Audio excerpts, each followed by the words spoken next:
আমাৰ দিছপুৰ টাইকোৱাণ্ডো ক্লাবটোৰ ইয়াৰে total 8টা medal. তো তাৰে 2টা গ'ল্ড, 3টা চিলভাৰ আৰু বাকীকেইটা ব্ৰঞ্জ মেডেল আছে। আৰু গোটেই অসমত 27টা মেডেল আছে টোটেল। 7টা গ'ল্ড, 9টা চিলভাৰ আৰু বাকীকেইটা ব্ৰঞ্জ। আপোনালোকৰ দিছপুৰে কেইটা কি পালে? দিছপুৰত 2টা গ'ল্ড পাইছে, 3টা চিলভাৰ আৰু বাকীকেইটা ব্ৰঞ্জ। টোটেল 15টা বাচ্চা গৈছিলে ইয়াৰ পৰা। তো তাৰ ভিতৰত 1টা বা 2টাহে পোৱা নাই, বাকীখিনি গোটেইখিনিয়ে পাইছে।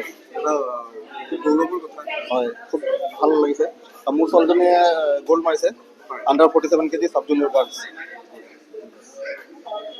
এনেদৰে ময়ো সকলোকে আহ্বান কৰিম এই খেলটোক যাতে চবেই আগুৱাই লৈ যায় অসমত, সকলোৱে ছাপোৰ্ট কৰক। প্লাছ বিশেষকৈ ছোৱালীৰ কাৰণেতো জানেই এটা আত্মৰক্ষাৰ এটা হেৰি হয় পন্থা। তো মই ভাবোঁ চবেই এটলিষ্ট মানে যিখিনি মানে কম্পিটিশ্যন নকৰিলেও যিখিনি মানে বেছিক হয় টেকনিক, সেইখিনি শিকাটো চবৰে কাৰণে দৰকাৰী বুলি মই ভাবোঁ। চৰকাৰে কিবা অনুৰোধ জনাব? চৰকাৰে ছাপোৰ্ট কৰিবলৈ ছাপোৰ্ট কৰি আছে, আৰু যাতে ছাপোৰ্ট কৰে, আৰু মানে ভিতৰলৈ সোমাই গৈ মানে গাঁৱে গাঁৱে গৈ মানে প্ৰমোশ্যন কৰে, তাৰপৰা আৰু ভাল ভাল প্লেয়াৰ যাতে উলিয়াই আনে। আকৌ যদি আমাৰ ভৱিষ্যতে 2036ত অলিম্পিক হোৱাৰ কথা চলি আছে ভাৰতত, তো তাতো যদি আমাৰ অসমৰ পাৰ্টিচিপেণ্ট থাকে খুব গৌৰৱৰ কথা হ'ব আমাৰ কাৰণে।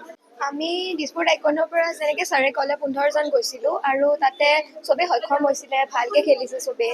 তো আমাৰ তাৰ পৰা খুব মানে মেক্সিমাম মেডেলিষ্টে আছিলে। মই গ'ল্ড পাইছোঁ তাতে। গ'ল্ড পাইছে আৰু আছিলে নে অসমৰ কোনোবা বেলেগ? অসমৰ আছিলে আৰু আছিলে। পাইছেনে তেওঁলোকে? তেওঁলোকেও পাইছে। ক'ৰ আছিলে অসমৰ? তেওঁ চৰলা বিৰলাৰ আছিলে, গুৱাহাটীৰে হয়, আৰু যোৰহাটৰ আছিলে, আৰু বহুত আৰু ক'ৰবাৰ পৰা আহিছে। আমাৰ নিজৰ একাডেমীৰ পৰা 15জন গৈছিলে, ল'ৰা ছোৱালী মিলাই কেনে। আপোনাৰ 15জনৰ পৰা আমাৰ চবৰে মেডেল আহিছে, 2টা গ'ল্ড, 3টা চিলভাৰ আৰু বাকীকেইটা ব্ৰঞ্জ আহিছে। তো এনে আমি উত্তৰাখণ্ডত গৈছিলোঁ, হৰিদ্বাৰত গেম হৈছিলে, আৰু তাৰপিছত চবেই ভালেই খেলিছে, সৰু সৰু বাচ্চাবিলাকো আছে। তো আপোনাৰ অকল অসম শাখাৰ পৰা আমাৰ এটাই অনুৰোধ আছে যে বাচ্চাকেইটাক যিমান পাৰে ছাপোৰ্ট কৰক, আৰু পাৰিলে স্কলাৰশ্বিপো বাচ্চাকেইটাক কৰাই দিয়ক।